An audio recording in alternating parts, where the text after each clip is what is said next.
Et salut les bladers, c'est Ryuk, j'espère que vous allez bien. En tout cas aujourd'hui on se retrouve pour déballer un colis que Hasbro m'a offert. C'est le pack de découverte Beyblade Burst Quad Drive, donc qui contient les nouvelles toupies Beyblade Burst Hasbro pour la saison 6 en avant-première, ainsi que quelques goodies. J'ai eu l'occasion de regarder un peu le contenu de ce colis sur des chaînes d'autres youtubeurs, notamment des youtubeurs anglophones, mais il me tarde de découvrir moi mes produits qui sont dedans, j'ai trop hâte. Alors du coup, vraiment le colis il est énorme, ça se voit par rapport à moi. Donc je vais essayer de le prendre comme ça. Allez. Alors là déjà on a des petits cartons de bienvenue, voilà, qui viennent nous expliquer très brièvement ce qu'est le système Quad Drive. Ensuite on a un magnifique bonnet avec le logo Beyblade Burst Quad Drive à l'avant et vraiment le logo du système derrière, avec un petit pompon dessus, c'est parfait pour l'hiver. Si vous connaissez un petit peu ma chaîne, vous savez que j'ai tendance à porter très souvent des bonnets. Alors très souvent parce que j'ai froid, mais aussi souvent pour cacher ma vieille coupe de cheveux. Donc ce bonnet, il est nickel. Ensuite, toujours pour braver le froid, un petit plaid Beyblade Burst Quad Drive. Alors je ne saurais vous dire combien il mesure. Ouais, il m'arrive là, donc ouais, il fait 1,50 m de long sur peut-être 1 m de large. On a le logo Beyblade Burst Quad Drive ici. Et le logo du système juste ici. Oh, il est super doux. Ça va directement dans mon lit. Ensuite, on a un playmat. Alors ça, c'est le genre de cadeau qui est super utile pour des vidéastes en fait. Voilà, c'est un genre de tapis de jeu sur lequel on pourra poser nos pièces de toupie pour les unboxings, mais aussi un stadium pour les combats. Et franchement, le design, je le trouve juste trop joli. Franchement, ça a rien qu'à poser sur un bureau pour faire les unboxings. C'est juste beaucoup trop stylé. Et ensuite, on passe donc aux produits Beyblade en eux-mêmes, à savoir déjà le set de démarrage, comment il s'appelle en français, set de combat Vecteur Cosmique, qui comprend donc un stadium de lanceurs, la Destruction Bellfire ainsi que la Magma Ifritor. Bon, je me tarde de l'ouvrir. Et donc après, on a le starter Destruction Bellfire, le starter Cyclone Roctavor et le pack avec le lanceur Cyclone Roctavor. Et déjà, ce qu'on peut noter, c'est que les emballages de chez Hasbro ont bien changé par rapport aux saisons précédentes, puisqu'il n'y a plus de plastique. Alors, est-ce que c'est une dynamique un peu plus écologique de la part d'Hasbro? Sûrement. En tout cas, c'est pas dérangeant parce que moi, la forme des boîtes des starters me rappelle énormément celle de Takara et notamment celle de Beyblade Burst GT. Bon allez, on va se découvrir ça ensemble.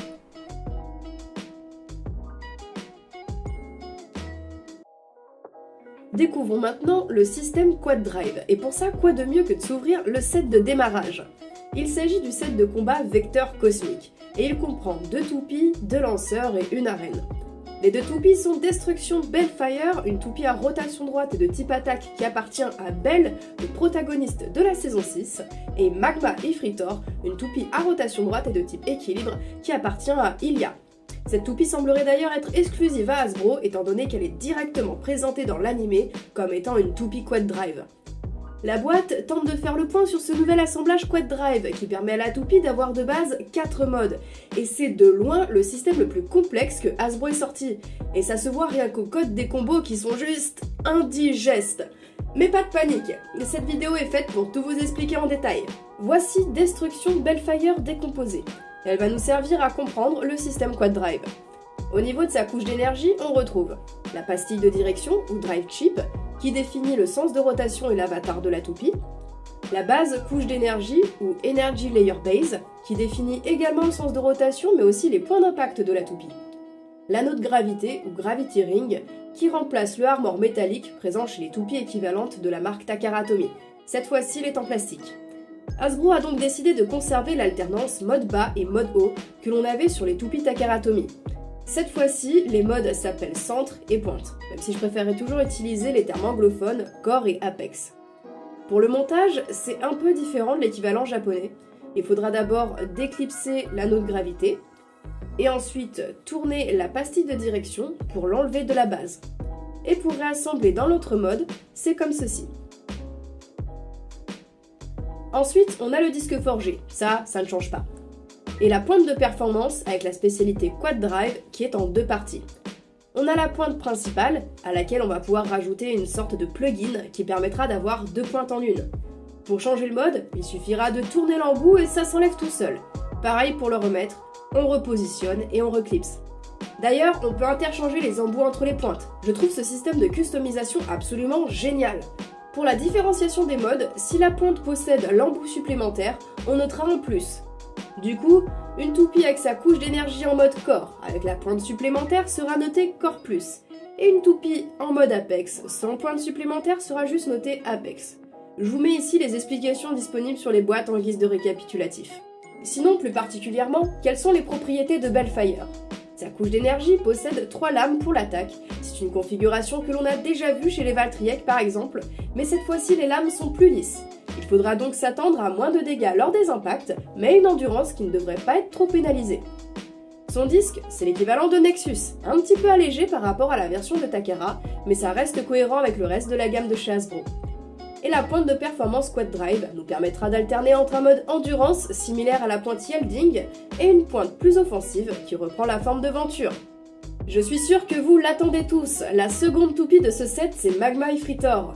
Les lames avec des petits crans rapprochés sur sa couche d'énergie sont typiques d'une toupie de type équilibre, qui essaiera de moyenner un peu dans tous les types. Son disque forgé c'est Sikex, jamais édité par la marque japonaise, c'est donc une exclusivité de chez Hasbro. Et au niveau de la pointe, la première c'est carrément Jaggi, que l'on connaît depuis la saison 1, qui est plate et qui possédera un mouvement rapide, et la deuxième c'est l'équivalent de Wave, une pointe assez stable mais qui saura accélérer légèrement en fonction de l'angle d'attaque avec l'arène. En ce qui concerne les lanceurs, ce sont des lanceurs à crémaillère à double sens de rotation, identiques à ceux des saisons précédentes, c'est juste le design et la couleur qui changent un peu. Et voici le tout nouveau Stadium Quad Drive. Comme pour les systèmes Slingshock, Hypersphere et Speedstorm, Hasbro mise sur des stadiums à gimmick pour apporter un peu de dynamisme dans les combats. Celui-ci possède différents niveaux d'inclinaison sur l'extérieur qui vont permettre de faire varier les trajectoires des toupies. On a également la présence de déviateurs que l'on peut choisir de mettre ou non, qui permettront de ramener les toupies vers la surface de combat principale. En soi, un petit peu un mix entre un Stadium Slingshock et Speedstorm, ça m'a l'air très intéressant. Mais avant de tester tout ça, on a encore des produits à déballer. Voici le starter Destruction Bellfire. On commence à avoir l'habitude avec Hasbro, la toupie du protagoniste sort en couleur originale dans le pack avec le Stadium, et en starter, on a le droit à une Recolor. Mais honnêtement, c'est certainement la plus belle Recolor que j'ai jamais vue. Je trouve cette version juste magnifique. Les pièces sont identiques à l'exception de la pointe qui nous permet de choisir entre une pointe d'endurance un peu plus fine qui ressemble à Survive et une pointe d'attaque similaire à Quake, pointe désaxée qui fera trembler la toupie et lui permettra de faire de petits rebonds. Dans cette première vague de produits, on a également un pack avec un lanceur à ficelle, le pack lanceur à cordes Fury Cyclone. Le lanceur en question est sensiblement le même qui était sorti sous la saison 2, à savoir un lanceur à ficelle qui peut changer de mode pour lancer des toupies à rotation droite et à rotation gauche. Je ne vois pas trop de modifications, hormis le design de la coque. J'espère que le mécanisme a été amélioré, car j'avais eu des problèmes avec la version précédente, notamment une perte de puissance en mode rotation gauche et la ficelle qui se coinçait dans les engrenages quand même assez souvent. La toupie qui est livrée avec est Cyclone Roctavor, de type endurance et à rotation droite. Sa couche d'énergie est orientée endurance, avec mine de rien de très grosses lames qui pourront servir à donner ou parer des coups. A noter d'ailleurs que contrairement à la version Takara, les ailes ici sont fixes. Son disque, c'est l'équivalent de Giga, très équilibré, avec sa masse sur l'extérieur pour équilibrer la toupie.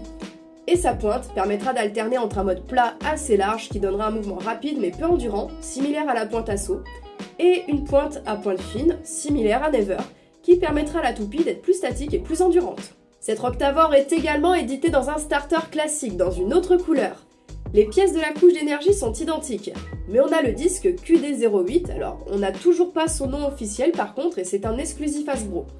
Et la pointe permettra d'alterner entre Massive, une pointe arrondie défensive, et Flugel, une pointe fine avec des ailettes que l'on avait d'ailleurs sur la Roctavor de la saison 2. Bon, ça nous fait donc 5 toupies qui possèdent chacune 4 modes. Avec ça, je pense qu'il y a moyen de bien tester ce nouveau système Quad Drive. On se retrouve tout de suite dans le Stadium. Et on enchaîne tout de suite avec les premières battles. Destruction Bellfire en mode Core Plus contre Magma Ifritor en mode Core. C'est parti. Hyper vitesse. Ok, alors observons un petit peu les mouvements dans le Stadium. Ah, les premiers chocs, ça tape quand même assez fort. Les deux toupies se rejoignent sur la plateforme centrale. Enfin, centrale, c'était un premier point pour la Magma Ifritor. Hyper vitesse.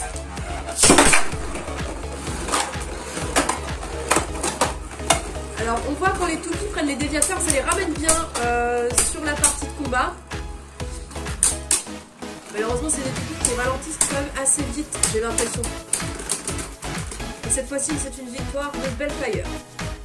Cette fois-ci, je vais faire un test avec le lanceur à ficelle. Hyper vitesse. Ouais, c'est un petit peu mieux quand même. Bon, cette fois-ci, j'ai rajouté le bouclier sur la pointe de Ifritor et je l'ai enlevé sur celle de Bellfire. Hyper vitesse. Donc là, elles ont toutes les deux des pointes qui les rendent un peu plus statiques, mais plus endurantes.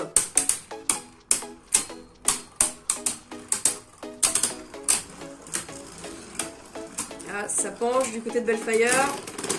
Et victoire de Magma Ifritor. Hyper vitesse. Allez, c'est parti.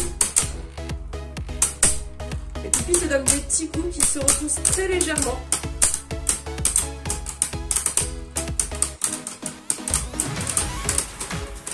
Et cette fois-ci, le point est pour Bellfire. Pour le prochain match, on va tenter de changer un petit peu les configurations.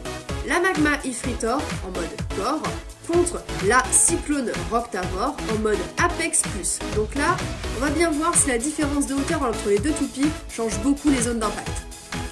Hyper vitesse. Oh oui! Est-ce que vous entendez ça? Est-ce que vous avez entendu la Magma Ifritor taper contre le disque giga de la Roctavor? Et ça a permis d'ailleurs à la Roctavor d'esquiver pas mal les coups et de perdre beaucoup moins d'endurance à chacun. Elle a remporté le match. Hyper vitesse. Allez, la Ifritor parcourt le stadium, elle vient frapper par le dessous la Roctavor, on entend, c'est dans son disque.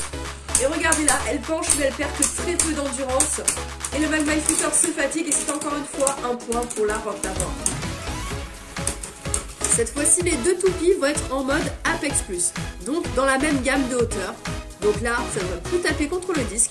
On va bien voir si ça change l'issue du match. Hyper vitesse. Allez, c'est parti. Là, on entend, ça tape bien plastique contre plastique. Donc, couche d'énergie dans couche d'énergie. Je ne m'y attendais pas, c'est un burst. Bien sûr, dans ce genre de configuration, les toupies ont beaucoup plus de points d'accroche. Leurs couches d'énergie s'accrochent entre elles et ont plus de chances de se dévisser l'une l'autre, ce qui provoque donc un burst. Hyper vitesse. Et c'est parti. Décidément, cette Roctavor est redoutable. C'est un second burst. Le prochain combat va opposer la Destruction Bellfire du starter contre la Cyclone Roctavor du starter. Toutes les deux en mode corps, sachant que la Roctavor sera en mode corps plus et la Bellfire en mode corps tout simple. Hyper vitesse. Allez, c'est parti. Donc là, hein, comme j'ai dit, des points pointus, les points. Mais vas-tu me laisser parler? Oui, c'est un burst. Sincèrement, la Roctavor, je pensais pas que ses ailes seraient d'aussi d'importants points d'accroche, mais ça fonctionne très bien pour occasionner des bursts. Je change la configuration de Bellfire pour lui mettre la pointe bouclier qui devrait lui apporter un peu plus d'agressivité, tout en laissant Roctavor dans son mode de tout à l'heure. On verra bien si l'agressivité de Belial viendra à bout de cette redoutable toupie. Hyper vitesse.